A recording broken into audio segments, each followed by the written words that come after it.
एक बार भगवान बुद्ध जेतवन विहार में रह रहे थे। भिक्षु चक्षुपाल भगवान से मिलने के लिए आए थे।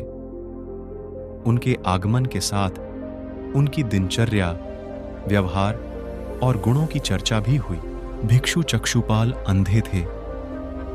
एक दिन विहार के कुछ भिक्षुओं ने कुछ मरे हुए कीड़ों को चक्षुपाल की कुटी के बाहर पाया और उन्होंने चक्षुपाल की निंदा करनी शुरू कर दी कि उन्होंने इन जीवित प्राणियों की हत्या की। भगवान बुद्ध ने निंदा कर रहे उन भिक्षुओं को बुलाया और पूछा कि क्या तुमने भिक्षु को कीड़े मारते हुए देखा है? उन्होंने उत्तर दिया, नहीं।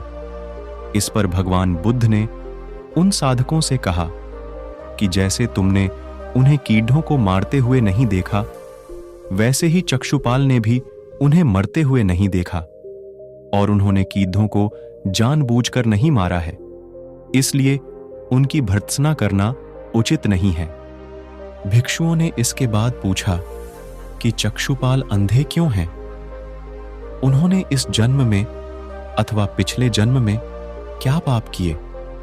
भगवान बुद्ध ने चक्षुपाल के बारे में कहा कि वे पूर्व जन्म में एक चिकित्सक थे।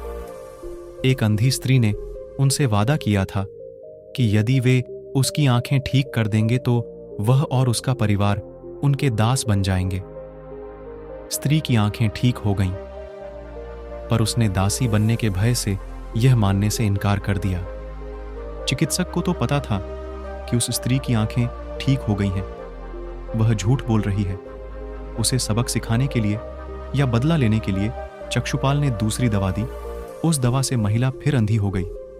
वह कितना ही रोई पीटी, लेकिन चक्षुपाल जरा भी नहीं पसीजा।